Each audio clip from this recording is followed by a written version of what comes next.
All right, DNA Sports, episode 32. We got 6 habits that me and Rosine get pissed off by. First one, pitching to guys with first base open. You want to explain that? What you mean by that? Well, we had a game when you were a senior, or actually a junior, 2011. We're playing for the sectional championship, and we did it perfectly. The 3-hitter was coming up. His name was Joba, and really good player. And it was a game situation. We had first base open, and the first time it was with the starting pitcher, and he wanted to pitch to him. I said, no, we're not going to let this guy beat us. And so we walked him, and the next guy up popped up. And then you were pitching, and I think it was the 8th or 9th inning. We were in extra innings, and they'd already scored a run, and we walked the guy again on purpose. And because we had first base open. Right. And there was second and third, and you got him to, I think you struck him out, and we had a 2-run homer in the bottom in the last inning to go to the super sectionals and win the sectional championship. So I don't ever want the best player to beat us, especially when there's first base open. And I've seen it so many times when, okay, I can get him out and the player's good and he beats us. Mm-hmm. And we use that as an absolute. The other absolute is, 0-2 pitching when you're ahead, never throw the ball down the middle, throw a pitch that looks like a strike and ends up out of the strike zone. And the other way is throw a ball that ends up a strike. Mm-hmm. So there's two ways of doing it. So we try to do it that way and get a lot of swinging strikes in the dirt, swinging strikes up here, and called strike threes on balls that end up like strikes. So, but we've had missteps on that too, and it drives me crazy. Yeah, and I think too with baseball being so into the stats part of baseball, why would you want to face the best hitter when you have an opportunity to get out of the inning by facing the next guy? Yeah, when you're in the big leagues, you have big league pitchers against big league hitters, or all of them are good, but then there's special ones, and you just don't want let the special ones beat you. In high school, what do you have? 2 or 3 kids, maybe? Mm-hmm. I don't care how good they are. You can pitch to all of them, but you don't want the one guy he's been barreling you up all games, and we're not going to let this guy beat us. And I've seen it where, I've seen it both ways, and it really aggravates me when we just don't. I don't want to have an intentional walk, basically. You don't have to throw 4 straight balls, but they should be hard, tough pitches. Yeah, if you right? yeah. I think that's the difference between intentionally walking someone and pitching tough with first base open. That's what we said. That's what you always used to say. You pitch them tough. You got first base open, and that would click in my head to pinpoint and try to be as gritty as possible. And keep the ball in the middle of the plate, but you really have to trust your pitcher for that. And there's a lot of younger pitchers that really don't understand it. And they said, "Hey, I've blown this guy away with 2 fastballs. Let me come back with one. Boom, game over." Mm-hmm. Or boom, 2-run score. We lose a lead. It's I want to take that equation out of being beat by those guys. Pitching around guys, pitching around and pitching them tough. Yeah, but you really have to trust your pitcher. If not, you say, "Hey, walk them." Yeah, that's it. Definitely got to be careful with pitches that you're going to make there. Yes. All right. Next one. Pouting about playing time. I'll let you start with that one. All right. Well, we talk about this all the time, about accepting your role, especially when you were given a role at the beginning of the season. Right. And circumstances can certainly change.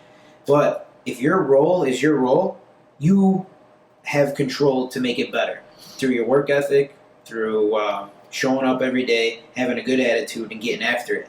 Now, if you go to the bench and you pout about playing time, there's nothing worse you could do to get you in the game than pout about playing time.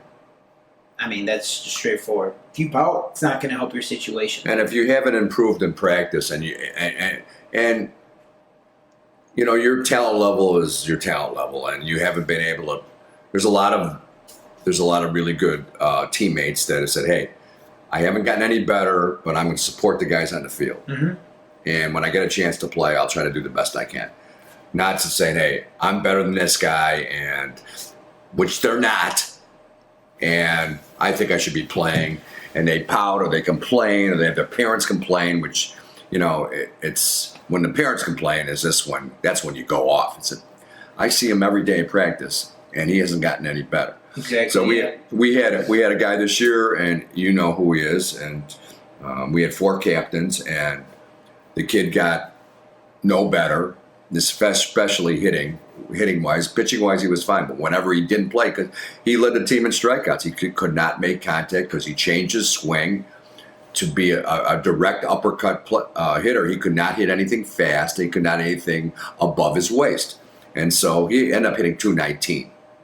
Okay, but he pouted every time he didn't play. And then he started doing some things in practice, which were, he started catching the ball with one hand because he thought it would piss off the coaching staff, which it did, but we never showed it. But he's just not, he's making himself look terrible because he's pouting even when he's out there playing, which there's different styles of pouting, and that's one of them. Mm-hmm. So as a captain, and, our players basically looked at the other 3 guys that were captains, and they saw him pout, and God bless our players. They said, we're not going to be like that. We're going to try to do our best I can to win. And he was great when he was in the game, and he was in the game and stuff like that. But when he didn't play, and there was a lot of time he didn't deserve to play, he pouted and, set a real bad example for our team. And I don't want that to happen. Yeah. And the one thing I'll say about pouting is, baseball is a game where you're learning how to be a man, because it's helping you build character, it's helping you work with others, and you have to take responsibility, show up every day. You have to work with people you might not like, but you learn to get along with. So why pout when you can go directly to your coach and talk to him? Right. You can just say, right, Coach, I know I'm not playing right now. I feel like I've been putting this work in. Can you tell me what I could do to get better, or what you actually think that I might be doing wrong that keeping me off the field? That's a lot better way to go to it, and you can give me your honest feedback. Well, hey, I think you're doing this wrong in the outfield. I think you drift because you do this. Right. I think you're bad with 2 strikes because of this. Right.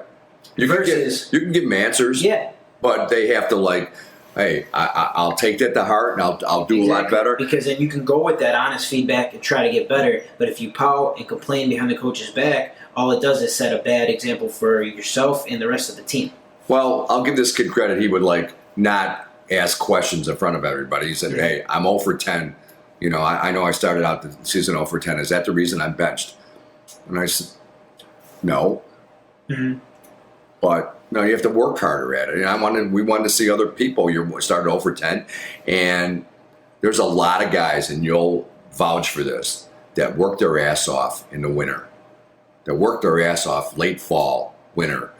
And they go to the hitting cage, they might be playing other sports, but they want to be a really good baseball player, and they make time to go to hitting cage, or they throw a little bit if they're pitchers. He didn't do that. Yeah.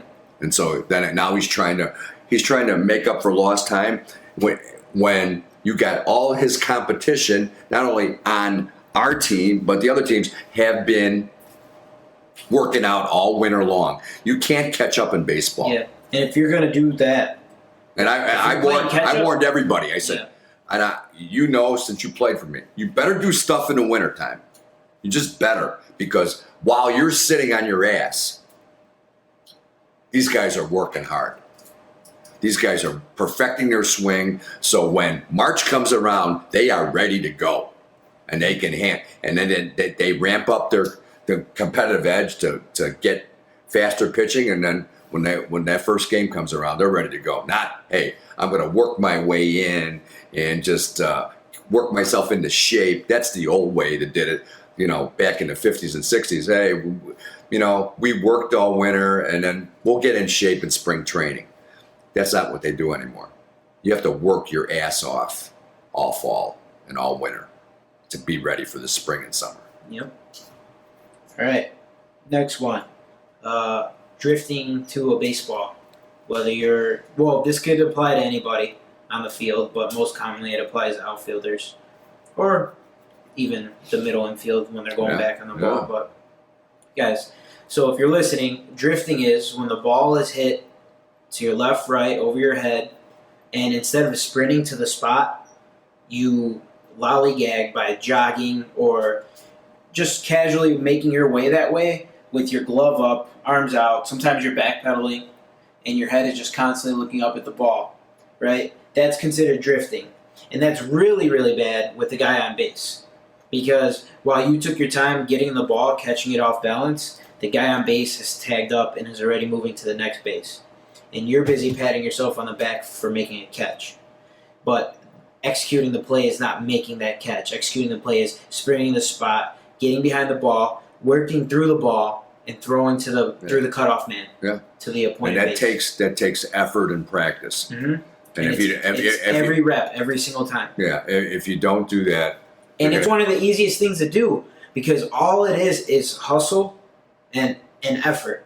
Yeah, and there's certain keys to that. You always try to say, "Hey, keep the ball in front of you when you're going." And when you're sprinting and you're doing it the right way, you can hardly your head's not bouncing around by hard, choppy steps. It's just like gliding and then circling to get, like you said, in throwing position to throw to the right base, and being a good teammate. I mean, being prepared. That's outfield. If you mess up in the outfield, and you can do that line shortstop, all of a sudden you start out slow and then you end up fast. You got to go fast from the beginning. Mm-hmm. And you have to think from a middle infielder's perspective or first or third baseman, almost every ball they're going after is over their head. Yes. So they cannot drift to a ball, otherwise it falls in And between. how many times have you seen infielders drift? Yeah, a lot. Yeah. And you get those little duck snorts, those base hits that actually should be an out. It's just a mental error because when the ball's hit, you have to turn and sprint. You have to get to the spot. Yeah. And it really is repetition and hustle. Yeah. Yeah, it's one of the easiest things you can do that will up your game right now. Yeah, and outfield play is really important for a successful team because it can be a double, triple, or home run if with no fences if you misjudge a ball or you go slow then fast and ball goes over your head instead of that ball was killed. No, if you're taking a break, whether it's a drop step, whether it's just turn and run, whatever you do, you have to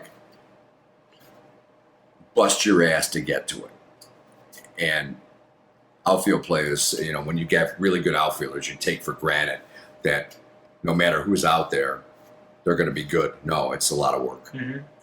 Well, and one thing I'll say about that is, I think a reason drifting happens is because, when the game is slow and there's a lot of time between pitches, the easiest person to fall asleep on the field is in the outfield. Yeah. So, yeah, of course, the ball's going to get hit and you're still in that foggy state of mind. You have to let yourself let go after every pitch and then rezone, reset in, and make sure that you're on the ball by the time the ball's crossing the plate so that you can be on the hop right when it's hit. Yeah. All right, next one. Another bad habit. Pitchers, letting up with a big lead. So we talked about this a little bit ago. If you're up by 4, 5, 6, even more runs, and you come back on the field, 8 hitters up, 9 hitters up, what's your pitcher do? 4 straight balls, 5 straight balls. Now you got a guy on first and second. Maybe the rest of the team's letting up, get an error, bases loaded, and just like that, the other team's got an opportunity to break it back open. Letting up with a big lead, that's got to be one of the worst habits because it's the wrong mentality to have. For me, I think the mentality is always it's a one-run game. You have an opportunity every inning to put the hammer down and move forward by just finishing it. Like you used to say, having that killer instinct, just always going after the next pitch and trying to win it. But if you go out there with a 6-run lead and your mechanics become lazy, you think you can afford to let up on your fastball, stuff like that's going to hurt you and it's going to hurt the whole team. Yeah. That's how comebacks happen. Yeah. That's how blown saves happen. Yeah. So. Well, you see the positional players' body language after a 4-pitch walk, after you've had a big inning, and big innings are rare. Okay, so now you get this big inning and you're all fired up, and the pitcher goes out and loses his concentration and throws 4 balls, or he walks a guy in 5, and then he's mad. So now I then I throw a meaty pitch. Now it's first and second, nobody out. Now you have a rally, and now the pitcher's pitching from the stretch. He's not throwing as hard, and he gets a little rattled, and it's up to the coaches to get his mind back to where it was before we rallied. But it should be always on the play. Hey, I got that killer instinct, that killer mentality. They gave me a lead. I'm going to finish these guys off. You're trying to go 1, 2, 3. That's it. And so, the first pitch you throw after a big inning, okay, it's right there, and the guy hits a 1-hop ground ball to short. That's 1 out. Mm-hmm. Okay, you did your job. You didn't you weren't as fine when the score was tied or we were up 1 run, but now you have a little play, and he throws a fastball right there to the lower part of the order, and the guy hits it hard, but it's right at somebody. You got an out, and it's only 1 or 2 pitches. The odds of these guys getting out are so high, right? Yeah. There's 9 guys on the field, and you have a good defense behind you. If you internalize and you think about yourself, that's when pitchers go downhill. Mm-hmm. It's all about that mentality when you step back out there. Next one, another big habit of ours that we want players to break is throwing the ball around. I'll start with this. One of the worst ones I think is almost always after someone says, hold it, and the guy throws it, gets thrown away. Yeah. Now you're throwing to a base where there was no play because even your teammate said, hold on to it. The guy was already safe by a mile. He threw it anyways. Now the ball's in the outfield. Oh. That's one example of throwing the ball around. Oh. And you got to have, as like you said earlier, as least throws as possible, right? Because the more, especially in a rundown, right, the more throws, the more room for error. There's chaos on the field. Yeah, and you have PFPs, which for the audience that doesn't know what PFPs are, it's pitcher's fielding practice. And we work on pitchers covering first all the time and pitchers throwing the ball to each base. But pitchers notoriously throw the ball poor to bases. Okay, so, and then we got them covering first base, and a lot of them are just pitchers only, and they are not really good athletes in high school. So if we have a ground ball to the first baseman, we want the first baseman, unless it's wide of first base, to take it yourself. Because the pitcher, he's got to catch the ball, he's got to find the base. I mean, we work on it all the time, but in the heat of the battle, they'll mess up. Yeah, I mean, he's got to do his best to get over there, just in case. And that's what he's for. And the other one, just in case. Yeah, the other one that drives me crazy, the shortstop grabs the ball, he has a chance to step on second and throw to first. No, he's waiting for the second baseman to come over. A late flip, a bad flip, and now you have first and second, nobody out. And that whole thing comes down to reading the situation, right? Right. If your partner's telling you hold the ball, it's got to be for a reason. If you see that a guy's going to be safe, hold the ball. Same thing here. If you see that your second baseman isn't there yet, but you're 2 feet from the bag, try to double play yourself. Yeah, you just go like this. You go with the glove hands. I got it. Mm-hmm. Just, hey, stay there. Boom, step on second, throw to first, you got yourself a double play. Another one is you're turning a double play and you see that the guy at first is already safe by a mile. Right. But they still rush and throw it over there anyways. Now you got the ball thrown over your head. Now the guy's at second base because you had a throw that you never should have made. Yeah. And all of a sudden, the guy's at second base. Mm-hmm. What if the game's tied? Now you got the runner in scoring position. Exactly. Next guy gets a base hit, the game's over. And if you have less than 2 outs, you want to keep that runner at first. Yeah. Keep him out of scoring position. Hold the ball. Keep the double play intact, the force out. Here's a good one right here, too, about throwing the ball around. You got a guy on first and second already. I know what you're going to say. Right? I was going to just say you got a guy on first and second, you go, maybe validate. You got a guy on first and second, you go to turn the double play. Guy running to first is already safe by a mile. But you got that guy on second rounding third. You're going to throw that ball away, or you're going to stick in your back pocket by giving a good pump fake. Check the guy at third back. That's exactly what I was going to mention. You throw behind him, maybe you get an out, maybe you don't throw it at all. But if you make that throw to first in a hurry. It might happen once a season or twice a season where You know the guy's going to be safe at first, and he takes second, and he pump fakes, and the guy on first move takes off, and we got him in a rundown. And that's something that's just it needs to be a habit. Yeah. You know, that's what you call smart baseball. Yes. Just knowing the situation. Yeah. I mean, you know, first and second, you knew what the situation was before the ball was hit. So that's got to be processing right away. Let's see. Last one we got here. Understanding strike zone. Well, so many hitters go up there, and my favorite player of the modern era, Paul Konerko, he would tap the outer part of the plate. He says, I want to be able to reach that pitch or 2 balls beyond that pitch. So therefore, that's my strike zone. Then, what's the umpire's strike zone? So this is what I have to deal with during the game. He was the most analytical. He used to drive himself crazy, but he had a great approach, knowing his zone and knowing the umpire's zone for a particular game. He always knew his zone, but then what does the pitcher like to throw? So you have to know these zones, and when hitters aren't prepared, when they just go up there and randomly like just swinging anything, it drives me crazy. Yeah, and to go off of that, understanding the strike zone, you need to figure out the umpire strike zone fast. A lot of times, you know, in high school, you come across the same umpire. Yeah. So in that regard, once you learn that the strike zone once, you should keep that and remember that going forward, because if his strike zone is big, there's no reason to come back after 2 strikes complaining about how that wasn't a strike, because what you're doing is transferring the blame. You knew what the strike zone was. You need to get up on the plate, get up in the box, and try to catch something out in front and hit it hard. There's no excuse for being back off the plate when he throws one 5 inches off the outside corner and you swing and miss, or he calls strike 3 on you. I mean, understand the strike zone means put the bat in your hands. So with that in mind, and hitters not understanding strike zone, which is the majority of high school hitters. It's one of the biggest things. Yeah, and so you can't blame the umpire all the time. You can blame yourself. Hey, I swung on a pitch over my head. I swung on a pitch in the dirt. I know neither one of those pitches are going to be strike. Yet I'm swinging at it. Why? And that's up to the coaches to like.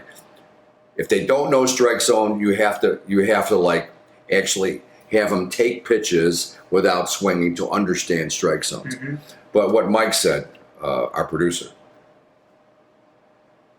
it would be much easier if there was a computerized or robotic strike zone. Yeah, because then it would be every strike zone is your strike zone. Like Paul Konerko always knows his strike zone. But then, if a hitter really doesn't know his own strike zone after knowing that it's a computerized strike zone, then it's all on him.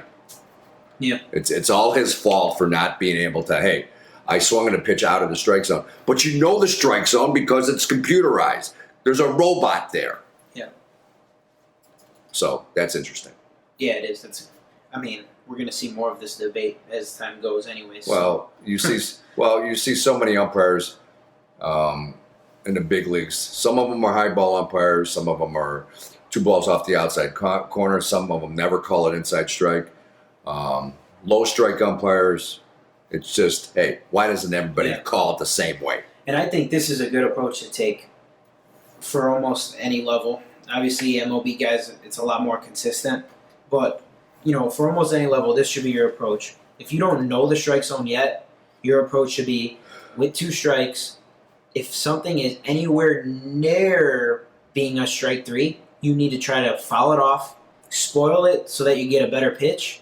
Or if you're able to hit that pitch hard, drive it somewhere. That's your first progression. Once you know the strike zone and you know what you can get away with and what you can't get away with, then you adjust from there. But your first reaction is, I got 2 strikes. If it could possibly be a strike, I need to spoil it off. Yeah. Because you're not. I don't really like the way people say protect. I like to think of it more as when you have 2 strikes, you're fighting. Because protect is more like, all right, the bat's over. I'm just going to try to protect here. I'm not going to try to get on base. I don't understand that word. Yeah, I like fighting. I like, you got 2 strikes? Cool. Hit one hard. If it's too far off the plate, foul it off. You'll get another pitch. Hit that one hard. So it's more like you're up there battling against the pitcher. Right. It's never like, you got 2 strikes, kid, protect. And I fall victim. I used to say that, But now as I got older and I'm really analyzing the way, kids take things, I don't want them up there thinking my at bat's over, I'm trying to protect. I want them up there thinking, I have 2 strikes, it's not a big deal, I'm gonna fight my ass off so I can get on base. That's all I got. You got anything on that? I'm good. Tell us about, since all this topic is here, tell us about how you pitched yesterday. And did you have a purpose for every pitch you threw? You said you threw an inordinate amount of changeups. Yeah. But you've been primarily a fastball pitcher your whole life. Mm-hmm. But you threw 40 changeups. So to me, it's like what was working that day or the competition that you faced. So let's just, as a closer, tell us about that. Okay. So I am primarily a fastball pitcher, but what was working the best that day, yes, was my changeup. But the movement and speed is so variant from my fastball that it made the changeup even more effective. It comes out of the same arm slot. You don't know because it's the same type of break, but it's slower. Because I throw a 2-seam fastball. Right. Okay, so and then a circle change. So they have the same type of break. They dip and dive away from righties. So they didn't know what was coming. Exactly. And it was moving a lot. So I was really turning the changeup over. Good. And what made that so effective was in comparison to my fastball. That's because you're disrupting timing. Right. So if I threw a changeup alone every time, someone's going to catch on to it. They're going to let off. Right. They're not going to swing at it, or they're going to wait back and hit it hard. The essence of all pitching is destroying timing. Exactly. So that in comparison with the fastball is what really changed their eye levels. Fastball dip, but not as much. So they think, oh, here's the fastball, but then it dies away from them. I mean, guys were hitting it off the end of the bat. They were swinging way ahead of it, or just real lazy with it. And that's when I decided. But you'd already established your fastball, therefore you could throw a lot of changeups. You can't, like the first time through the order, the rule of thumb is if you throw a first pitch changeup, what are you changing up off of? Exactly. But the second time through the order, I did throw some first pitch changeups. Because you've established they both understand pitches. What the fastball looks like, and everybody wants to hit a fastball. No one's going up thinking, I'm hunting the changeup. Right, and the variance of miles per hour plus the fact you're throwing both pitches for strikes makes it really effective. Mm-hmm. Exactly.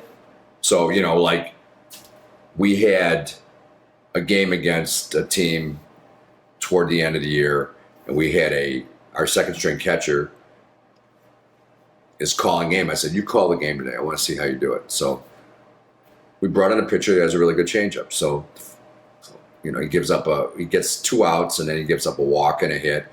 And then he faces their best hitter, a kid who's going to D1. I think he's going to Creighton. And he throws a changeup on the first pitch. Well, this kid had never seen it before. Thought it was his fastball, and the ball is still going. And so I said, what'd you call there? I said, it was a rhetorical question. I knew it. I said, call the changeup. I said, what'd you change up off of? Mm-hmm. And so he calls me that night. He says, you are so right. I'm so sorry. I said, it's a learning process. Mm-hmm. But, the second time up, you could throw a first pitch changeup. This hitter had never seen our pitcher before. You throw a first pitch changeup. Yeah.